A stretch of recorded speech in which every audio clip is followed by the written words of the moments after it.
Have you heard about this personal and professional podcast? Coaching in Session with your host, Michael Rearden. I have been doing quite a bit of work when it comes to the whole aspect of what's going on in the mind of all the people involved in the world. We got our children, or let's go to babies, our children. Then we got our teenagers. Then we got our young adults. Then we have our middle-aged people having their midlife crises. And then we have maybe our older generation, then grandparents, et cetera, right? So we go down this list of generations and people. Quite a bit of research when it comes to how we speak to the different generations and how we operate between the generations. And it seems like we are trying to do the right thing. It's like we're trying to be successful. We're trying to grow up, and we're saying, okay, they're going to have a better situation than we did. But there's always some discrepancies. I was like, why are these discrepancies happening? Because it seems like as we are getting better, we're maturing as people, right? We should be getting better as, you know, as everyone is getting better. But everyone's not getting better. I mean, we look at the mental health crisis in America today. We have what, 1/3 or almost 50% of adults are going to have some type of mental illness by the year 2025. And you have to ask yourself, like, why in the world is half of the population now all of a sudden having this mental health crisis? I was speaking to some politicians, and they're talking about how there's microplastics and all the foods and all the things that we have, and that's affecting us. And it definitely can, right? But I'm not here to say that the foods that you eat and the things that you are consuming is going to be the reason why this mental health crisis is going up. One of the reasons is we are allowing this crisis to occur. I want to talk about some of the books that I recently have been reading and diving into, because let me tell you, it's a good amount of learning that happens. And the three books that I want to talk about today are Mothers and Others. And that book just talks about how we need people to kind of come together to raise a child, like one child. That child needs at least 3 significant figures in their life, yet we only give them maybe one, especially if it's like a single parent household and that person doesn't have anyone. So the mom is going to probably be that, you know, main figure for the, you know, most single parents. And then could be a single father too, of course. But then, you know, like maybe grandma and grandpa are in the picture. But then again, if it's a single parent at that time, it's like, is the, you know, that, you know, man's parents, you know, want to be in the mix too sometimes, right? I know for my family, you know, we had to deal with that with one of my cousins, but it's going to be, you know, hit or miss, and depending on your situation, and then of course depending on what type of grandparents you have. My parents, or my grandparents especially, extremely traditional, extremely old school. So we had that connection with them. Like, it was common sense for them.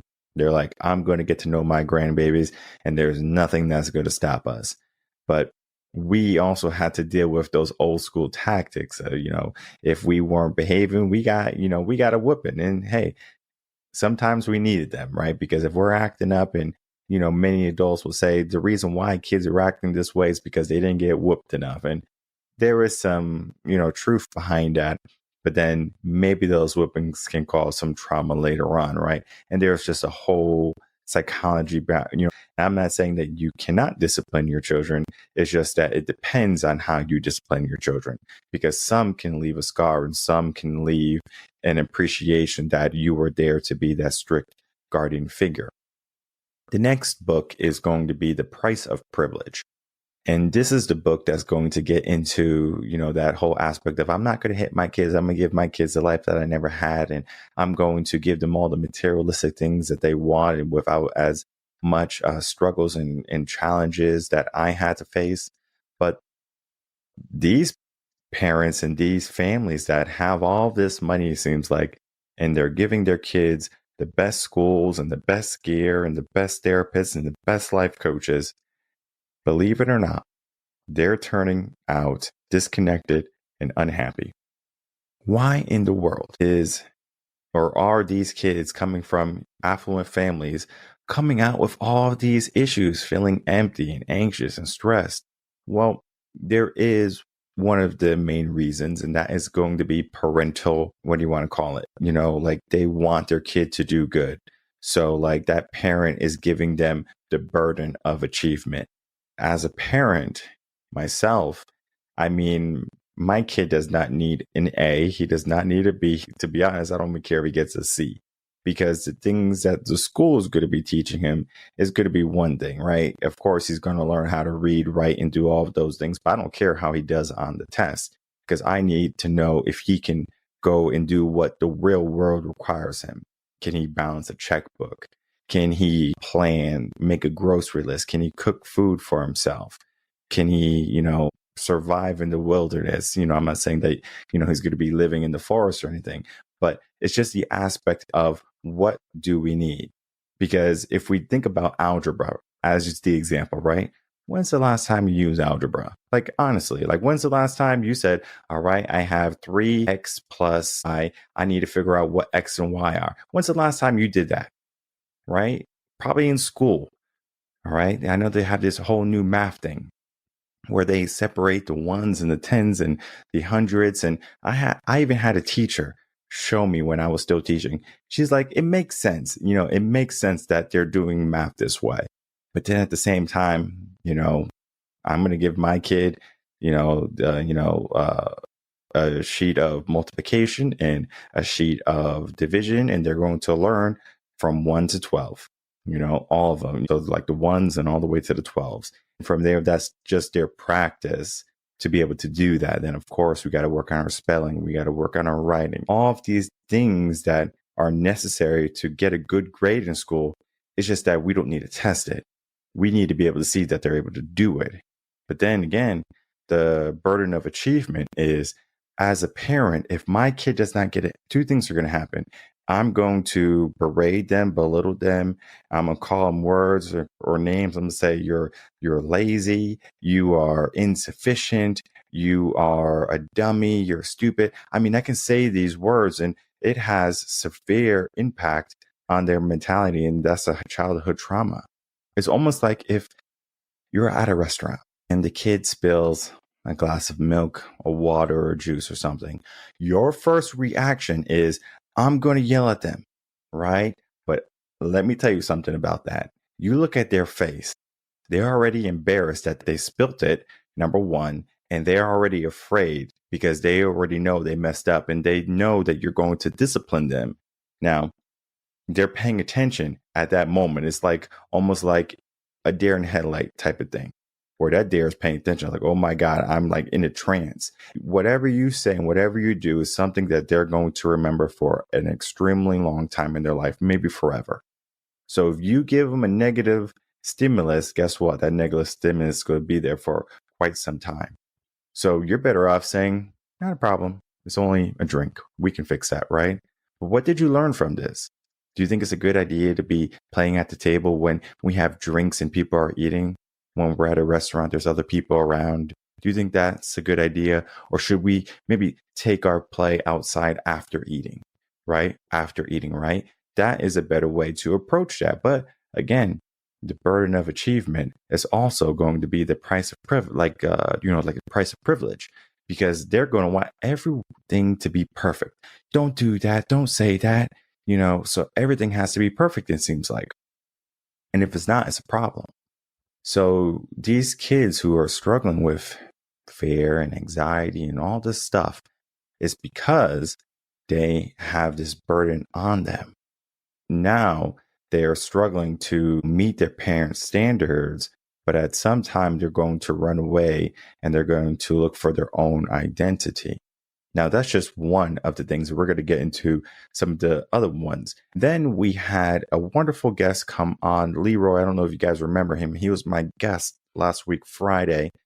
We talked all about, emotions in schools and, what's going on in the world. And he was kind enough to send me his book and also a workbook. So I encourage everyone, once again, Emotional Schools. This is his book, The Looming Mental Health Crisis and a Pathway Through It. We're going to be talking about that in just a moment. He also gave me some breath exercises that anyone can take or use with their children. So if you're a parent or you're a teacher, that's going to be 50 fun calming strategies that you can utilize. The reason I brought up this book now and the way I situated the episodes is because what this is talking about, like the emotional schools, like it goes into the whole aspect of like learning curriculum, screen time, traumas, like it goes in depth of, what is happening. But I just want to talk about today how simple we are making a big problem, or how a big problem we're treating so simply. All right. I'm not sure of the terminology, but I'm going to be able to explain it in just a moment. If, as a parent or as a teacher or as an adult, if I label someone, especially a child, and I say this, you're dumb, you have ADHD, oh, you have ADD, you'll never be anything, you're stupid, you're not a genius, right? I'm having a lot of negativities here, right? This is not good. But yet there's so many times when these things slip out, and we might not mean it to like what those words are, because we might say it a different way. You're not a dummy, so why are you not getting an A? Do you see the price of privilege and the burden of achievement is right there along with the negativity? Now they're thinking about that, their failure as, them failing, and then that they're insignificant and that they're not sufficient enough. So you know what they do? They run away mentally, right? They say, you know what? Well, if I can't get an A and I've tried and I've studied and there's just no way around it. So I guess I just must be dumb. Like I'm not very smart. This happens quite a bit with boys because boys learn very differently than girls, and boys take longer to mature than girls. And I'm not saying that there's not going to be some boys that are going to develop, more rapidly than other boys, or that there's not going to be some boys that are not going to develop, faster than girls, because there's always going to be that, outlier. But statistically, boys are going to take a little bit longer than girls to mature, right? This is how things are. Boys also learn very differently than girls, right? Boys need to be hands-on. They're kinesthetic. They want to run and they want to jump and they want to do dangerous things. They want a different type of learning, not to be at a desk all day and to, be sitting down and having to raise their hand when they have to do something, right? Of course, that's classroom management, and that might be an expectation for them at the time because they do have to learn some, patience and things along those lines. But if you're going to keep judging them by, the standards of what you would like as them to be in the world, you should judge them a little bit differently. I think it was Albert Einstein who said, if you judge a fish by its ability to climb a tree, you would say it's dumb or is stupid, right? Because fishes don't climb trees. Vice versa, you can talk about a koala in water, all right? We can give multiple examples of how and why we give, these students this type of, trajectory is basically what I want to say, that if they want something in life, they have to follow the system.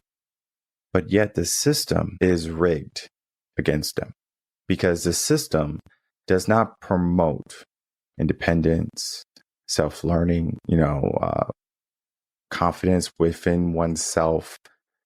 These things are going to be shunned upon in a sense. And I say this because we do have that mental health crisis going on in the world. And we have to ask, why is this happening? Why is this, growing, like with our children?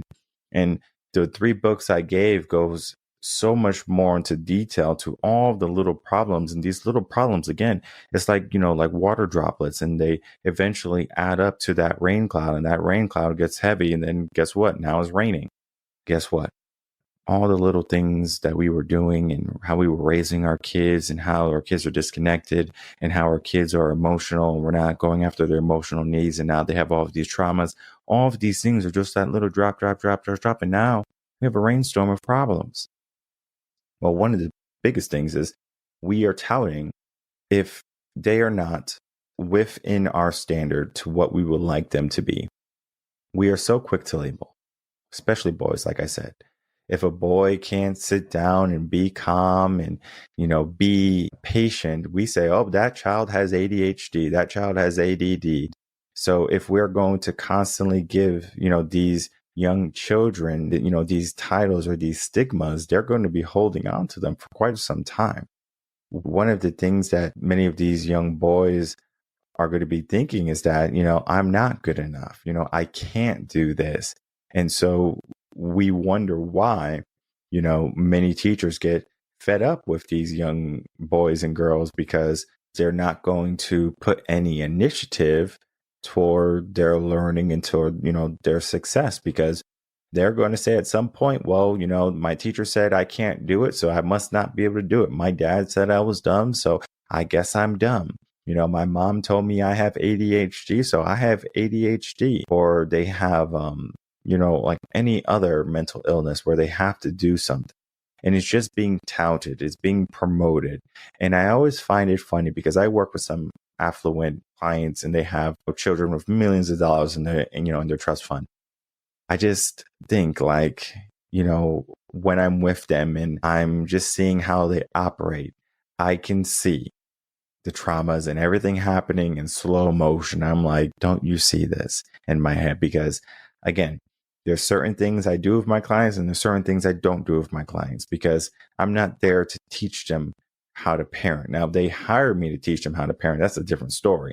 But most of them are going to be saying, hey, I need help with this to be accountable, start a business, etc. Right? So we're doing that. I'm not over here to say, hey, I also see this problem, because at the end of the day, people don't want more problems after they have problems. So if you ever go to a mechanic, for example, right? Your mechanic says, well, there's a lot of things wrong with your car. And you're like, I don't want to hear that. The only thing I want is my oil change, right? I want my tires rotated. I don't want to know about the muffler. I don't want to know about the engine. I don't want to know about the problems with the car. I just want what I want fixed. So many people, they just become one tracked into that way of thinking. It causes many of the children to not understand that there is some type of outlet for them where they can go to someone, where they can find some help, where they can be able to speak with mom and dad and talk to them about what are some of the problems. And many of the problems are coming from the parent allowing what's happening to their child.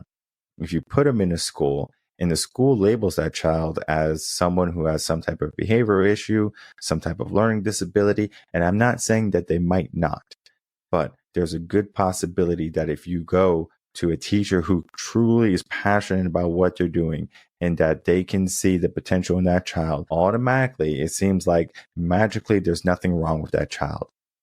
I can tell you so many stories of how children with IEPs and they'll have all these behavioral issues. And when I was teaching, they would have the therapist come in and the assistant principal and the principal will come in to do the assessment on this child. And then after the lesson and after the class, the principal will come to me and the principal will say, you would never guess that child had an issue, because with you, it seems like, everything is fine. Everything is going good. Of course, I had to give that child a little bit more attention because you have to, figure out which children need a little bit more attention, not meaning that you're giving, favoritism. It's just about proximity, direction, tone. What are you having them do versus other people do? For example, let's say if they're going to flip out if you put them first, don't put them first. So you give some other people a chance and then eventually you give them an opportunity. Maybe they're one of those people who need to learn patience. So then you're positioned right next to them because you're not going to let them go first and they're going to freak out because they want to be first. But then the fact that you're right next to them, the proximity aspect, they're like, I'm not going to act up because the teacher is right here next to me. But then they understand they're going to get their turn because everyone gets their turn. So we begin to chip at the blocks. We begin to chip at the problem. And the problem is not that, the kid has a problem. It's just that they were labeled, and now the kid has an opportunity to act out into that label. I remember second graders and first graders, and they all had behavioral issues. And it was so funny because they really didn't. They were like the sweetest kids ever in the world. When they acted out, it was because they saw other kids act out or because they didn't want to do something. And you might think that's a behavioral issue, but that's just being a kid, right? Like my kid, if he doesn't want to do something, he'll say no, no, no, no, no, all day long. And I'm not over here saying, I guess he has some type of behavioral problem because he doesn't want to do anything. No, he's being a kid. And I understand that as, a parent, a teacher, going down the line, we are going to continue to have these problems if we are not paying attention. The books that I gave you today, like Mothers and Others, it talks about giving children different types of personalities, giving them different people that they can count on, familiar faces, right? That's why teachers are good, because that teacher is going to be with them for the whole school year, typically, right? Now, sometimes a teacher will leave and they might have a hard time with, finding a new teacher. And typically when that happens, you can see the whole class, the whole, bunch of children, is like they're a mess because they don't have that stability and they need that stability. We go into the price of privilege. I'm going to send them to the best schools and give them the best things. And we think that, money's going to buy them. But even for, I believe it's millennials, they are 71% better parents than their parents because they're telling their kids that they love them and that they, are spending more time with them. But the problem with this is now we're getting into the price of privilege with them, with these millennials, is that now they're fighting their battles. Now they're not letting these children face any type of problems because mom and dad are coming to the rescue, because again, they love their children. So they're basically coming in trying to, make sure their child has the life that they didn't have, with a parent full of love and care. Now, I will say that there are going to be times when a parent should fight for their child, but then there's times when a child should learn how to fight for themselves. If you do not know the difference, then that means you need to speak with some type of therapist, some type of coach that specializes in childhood development. Because if you do not know that, you're going to continually get in the way of their development as a parent. Then we get into the whole aspect of emotional schools. And as I said here, there's just so much that happens in schools that many people are unaware of, from where they are all the way from kindergarten to graduating high school, 12th grade. There's so many ups and downs and there's so many hiccups. We might not see those hiccups really become pronounced until they're maybe a sophomore or a junior in high school. It's not to say that if you are a parent of a teen, you need to, be, tiptoeing around them. You need to make sure that you don't hurt them. Well, guess what? You need to just have already set the standard from when they're born to when they're 4. You should have already invested so much time with them, right? I understand you might be an entrepreneur, you might be a career person. You cannot, right? You need to invest in your child. Your child needs to be able to see you, be able to talk to you. And then from like 5 to 7 is also important. But again, now they have a little bit more flexibility with that. You have a little bit more flexibility too. So if you need to go on a business trip, you can go on a business trip. You need to work late, you can go late. But then you better keep your promises. So if he's in, like a Eagle Scout and she's a Girl Scout, and you have to do something with their troop, you're going to do something with their troop on the weekend, right? There's no saying, oh, I can't do it because of work anymore. All right. So they're looking for that one moment with mom, or, that one moment with dad. And if you don't give them those moments when they're thinking about it and they're just anticipating that moment all week or all month or maybe even all year, that's going to have some traumatic effects on them too. And then, of course, when they're older and they're teens, they're going to eventually separate from you.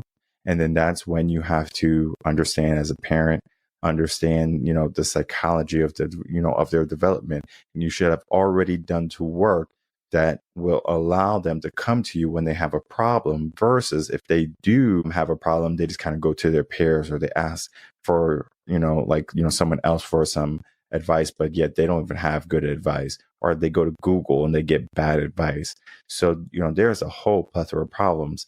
But one of the biggest issues that we are facing is that we believe what other people say often.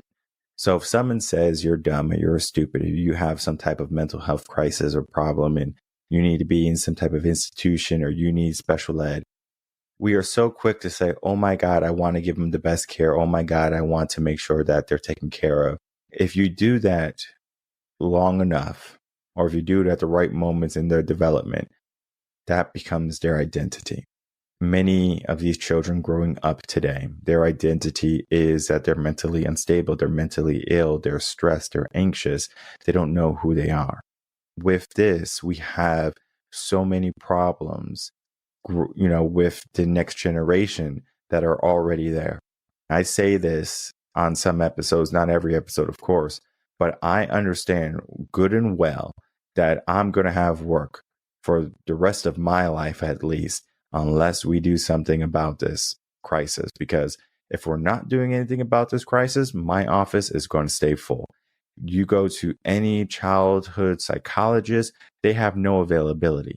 All right. And if they do, it's going to be, slim pickings, because there's so many parents looking at their children and seeing them struggle, and they want them to do better. Right. Because again, parents are more caring versus like, hey, put some dirt on it and things like that. And it's just so funny because, if you raise your child to be strong and independent, I'm not talking about independent from others, but independent from, like being able to stand up after they have fallen, right? Because we're not always here to, go rescue them when something goes wrong. We are here to support them, to give them the mental development that they need, to make sure that any negativity that is happening in their life is going to be nipped very quickly. I always just find it very heartbreaking when I hear a parent label their child, he has special needs, and I'm looking at that child and that child doesn't have special needs. He has ADD, and I'm looking at that child and there's nothing wrong with that child. And I'm looking at the parents called the doctors, and the doctor is saying, well, we can give them some medication and they're 3. And I'm like, why are you giving these children medications to keep them calm and to keep them still, not let them live? And it's because they have a status that they would like to uphold. They want their kids to be almost robots or to be so docile. But in this world, you have to be able to fight. You have to be able to go after the things that you love. And if you're not able to do that, there's going to be repercussions later on. Because what I have found from these privileged families, raising children, is that I would say if they have 3 children, 2 out of 3 are going to come out with some type of mental disorder, and they're going to have to do a lot of work to fix it.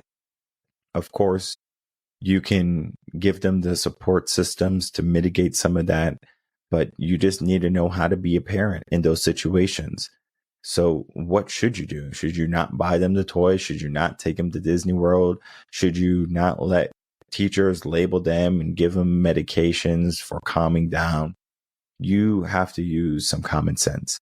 And I always will encourage a parent to seek multiple advices from different medical professionals, because you need to find someone who has more holistic approaches versus someone who's so quick to, hand out a medication. For example, I had a guest come on, Erica Elliott, right? Holistic doctor. You can speak with her about, like what's going on with your child or what's going on. But I don't even think she has much availability, because again, people are at capacity because this is a problem. Again, we're approaching 50% of a mental health crisis, and people don't even realize how important this is or how critical we are, right? We are at critical mass and we need to make some changes. So I encourage you as a listener, as a parent, as a teacher, to equip yourself with different knowledges. You can go from reading the book Weapons of Mass Instruction, the books that I just told you today, Mothers and Others, how children need multiple people, not just one parent, right? We're living in a single parent household in a good portion of America right now.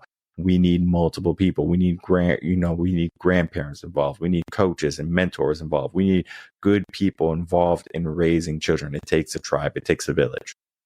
Then we get into the aspect of the price of privilege. This is not about how much money you spend with your child. This is how much time you spend with your child. That's more important. So you're better off figuring out how you can create more time and maybe automate some things, delegate some things, and then really give attention to that and make sure that you are painting the canvas for what you want your child to be. But then also the burden of achievement. Do they really need that A? Do they really need that B, right? Do you want them to have this honor roll? And then even if they do get it, what do they get from it? Do they get more stress? Do they find that they're more anxious because they're trying to please you? And then the moment that they do get a bad grade, they're afraid to tell you. But if they get a good grade, they want you to pat them on the head. So now they have a learned helplessness, like a learned behavior and a learned helplessness. Like, hey, if I can't show mom and dad something good, I can't show them anything at all. And I want them to appreciate me, right? They want that love and attention. Just give them that love and attention, regardless of who they are. That can be difficult in the beginning, but you learn how to do it properly. Emotional schools, with my guest, Leroy, this past Friday, great episode. And then this book is also a great book. There is a mental health crisis in the world, or especially in America. There's things that we can do to remedy, to mitigate it from continuing on, nip it in the bud, let's say that. But as long as we're going to keep on promoting it, where if a child says, I have ADHD or I have ADD or whatever it be, right? And the mom or the dad is like, oh my God, you do? Well, we need to go see a doctor. If a parent just says, no, you don't. No, you don't. You're fine, right? No, you're fine. Because when I'm seeing these children and I'm looking at like they don't have a problem, most of the time they don't. So it's easy to label someone saying you have a problem. And I know the comments and the emails are going to say, well, my brother and my sister and things like that. Well, guess what? If you want your brother and your sister to have that, cool, right? But it all comes down to mindset. It comes down that you can have a mindset of healing, a mind of abundance, a mind of prosperity. If you want to have a mindset of illness and a mindset of limits, then continue with how you're thinking and how the world is approaching, raising children and how children go to school and the school system. All of these things are going to be maybe great for you, but at the end of the day, we can look at the statistics and it's not going to be a good deal for many people. So for the people who would like a better deal, the people who are parents who want better for their children, it's not about the money. It's more so about the time. You need to be very cautious to how you are approaching their emotional needs and mental needs.